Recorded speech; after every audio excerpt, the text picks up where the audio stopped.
Il y a plusieurs articles de loi, donc soyez vigilants dans la transcription.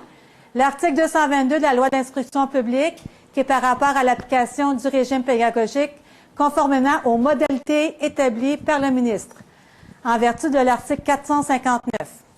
Donc, qu'est-ce qu'on dit? La commission scolaire reconnaît, conformément aux critères, les apprentissages faits par un élève autrement que de la manière prescrite par le régime pédagogique. Donc, autrement que le fait d'avoir suivi les cours à chaque semaine à l'école.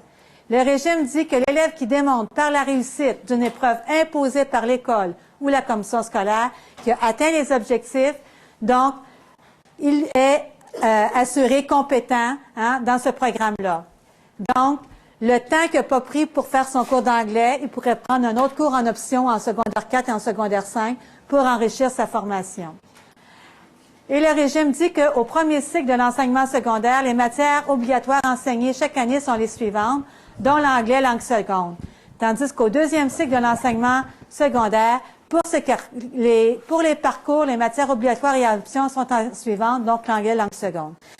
Alors, qu'est-ce que ça veut dire? Ça veut dire que l'élève qui se présente à un examen d'anglais, mais qui n'a pas suivi les cours durant l'année et qui le réussit très bien, peut être exempté du cours d'anglais l'année suivante et pouvoir suivre une autre option qui lui est offerte. Et peut ainsi, comme ça, faire plusieurs fois.